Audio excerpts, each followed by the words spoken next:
The NBA regular season in the modern day might seem boring and stale to some, but unlike the playoffs, the regular season gives players the chance to either break out or solidify their legacies.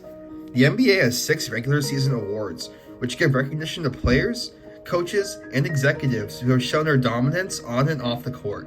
The Rookie of the Year, awarded to the top rookie of the regular season, gives young men the chance to break out on the biggest stage. Sixth Man of the Year, given to the team's best bench player, coming to the game as a spark of energy. Defensive Player of the Year, award to the Brick Wall, aka Best Defensive Player of the regular season. Then we move into our off-the-court awards in Coach and Executive of the Year. Their team dynamics, setup, and structure is just as much a part of the organization's overall success as individual players' talent. Of course, we have the top performer of the regular season, the most valuable player of the year. Most often seen as the face of the league with a lot of fan interest, this player must be as elite off the court as he is on. Additionally, the MVP usually makes a fairly deep playoff run, sometimes winning the title for their team. It is not very common for NBA franchises to have a recipient of each award in their history, let alone multiple in each category. However, the team most associated with winning in the NBA, the Boston Celtics, have had numerous players, coaches, and executives win regular season awards in the 78 years of the NBA. Who had the best Sixth Man of the Year campaign amongst McHale, Brogdon, and Walton, for example? Rookie of the Year? MVP? We have many options and seasons to explore to answer those questions. Let's get into it. The first award we're going to be looking at is naturally the Rookie of the Year award. The first player in Celtics history to win this award was Tommy Heinsohn in the 1956-57 season. In this season, Heinsohn played in all 72 games, averaging 29.9 minutes per game. In terms of offensive stats, he averaged 16.2 points per game, 9.8 rebounds per game, and 1.6 assists per game on 40% shooting from the field and 79 free throw shooting. Looking to the postseason, Heinsohn would help the team go on to win an NBA championship. Next, we have big man Dave Cowens in 1970-71. In this season, Cowens played all but one game at 81 games with 38 minutes per game. Offensively, Cowens averaged 17 points per game, 15 rebounds per game, and 2.8 assists per game on 42% field goal shooting and 73% free throw shooting. Unfortunately, the Celtics would miss the playoffs this year with a 44-38 record. And the most recent Boston Celtics player to win the Rookie of the Year was Larry Bird. In 1979-80, Larry Bird played in all of 82 games, averaging 36 minutes per game, along with 21.3 points per game, 10.4 rebounds per game, 4.5 assists per game, and 1.7 steals per game, with 47% field goal shooting, 40% three-point shooting, and 83% free throw shooting. In the postseason, the team would lose to the 76ers in the Eastern Conference Finals.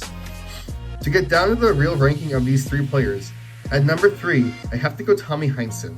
Although the team did go to the NBA Finals, he played in the least amount of games and had the worst efficiency in shooting. Additionally, he did average the least amount of minutes per game among Cowens and Bird. Thus, I think he firmly fits into the third slot. Next, we have Dave Cowens at number 2.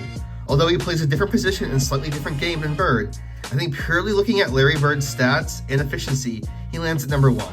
Coming in as a rookie and having the season Bird did just shows the level of talent Bird had, leading a team to 61 wins. So to reiterate, the ranking goes number 3, Tommy Heinsohn, number 2, Dave Cowens, and number 1, Larry Bird for Rookie of the Year ranking. The second award we are looking at is Sixth Man of the Year, which has had 3 recipients in Bill Walton, Malcolm Brogdon, and Kevin McHale. Firstly, we're going to look at Kevin McHale in 1983-84. McHale actually won this award twice in back-to-back years. I'm going to be analyzing his first award, where he played in 82 games and started in 10 games. In the following year, McHale played in 79 games with 31 starts, so I did not feel comfortable calling him a true sixth man that year. Getting back to the 1983-84 season, McHale played in all 82 games and started in 10, as I said. He averaged 31.4 minutes per game and 18.4 points per game, 7.4 rebounds per game, 1.3 assists per game, and 1.4 blocks per game on 57% field goal shooting, 33% three-point shooting, and 76% free throw shooting. McHale would then help the team win the 1984 NBA championship. Next, we have Bill Walton in 1985-86, his first season with the Celtics. Walton played in 80 games, starting in 2 of them.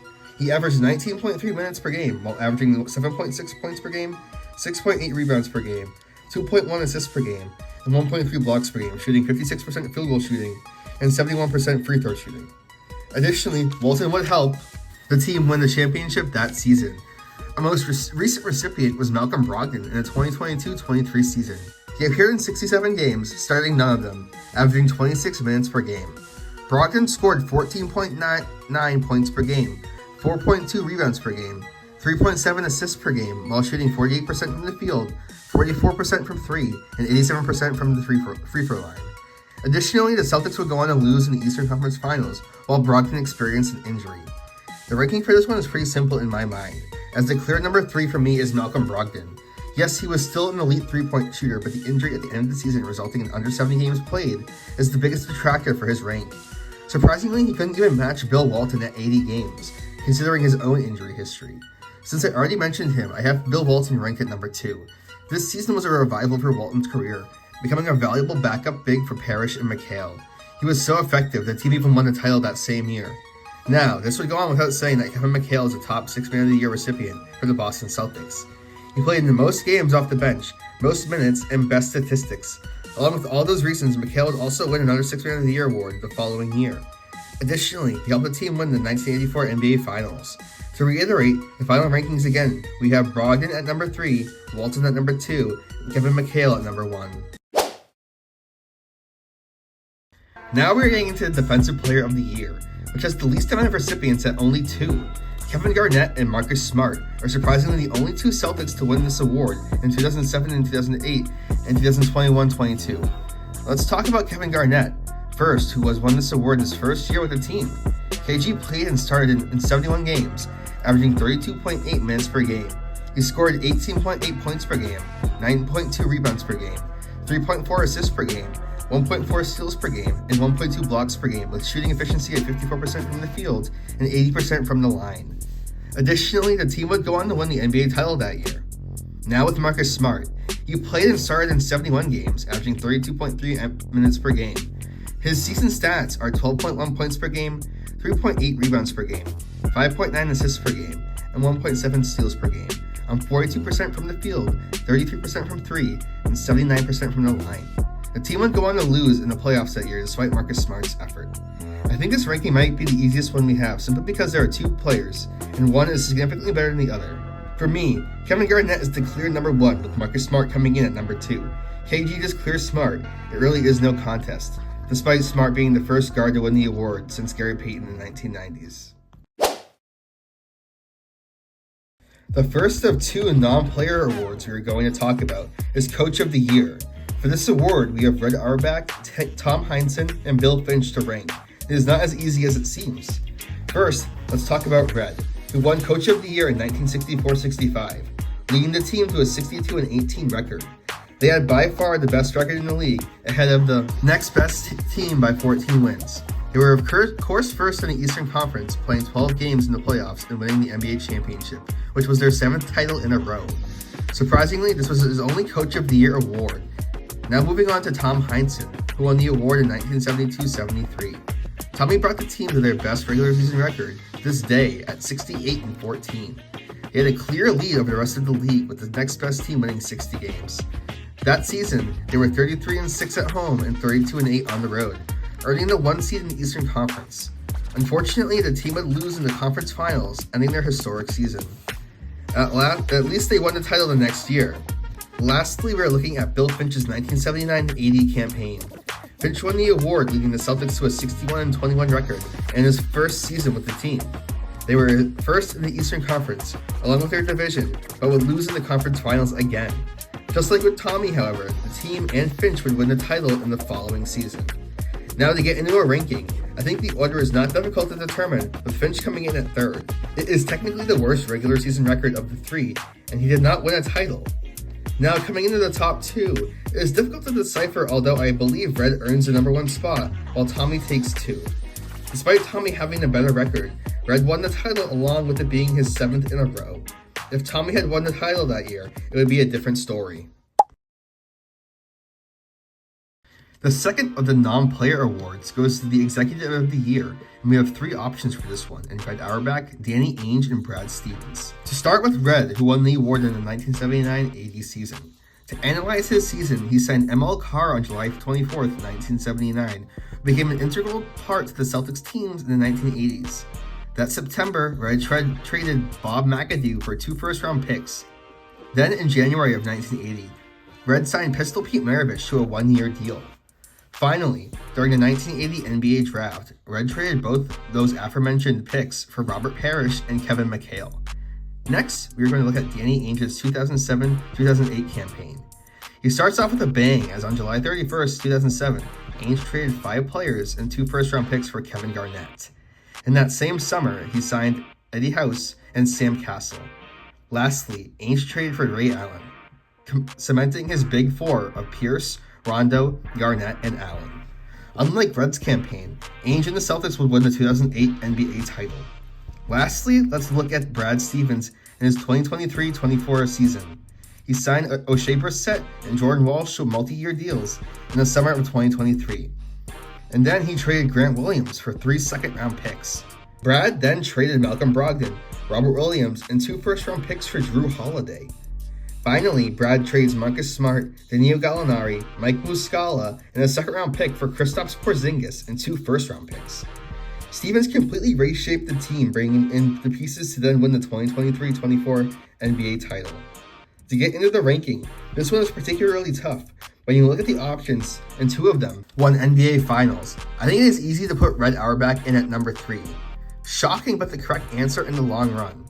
Now looking at the number 2 and 1 spots, both winning titles with crazy blockbuster trades involved. Ainge's team had the more dominant season in 2007 and 2008 compared to Brad's 2023-2024 campaign. So thus, I am putting in Brad at number 2 and Danny Ainge at number 1.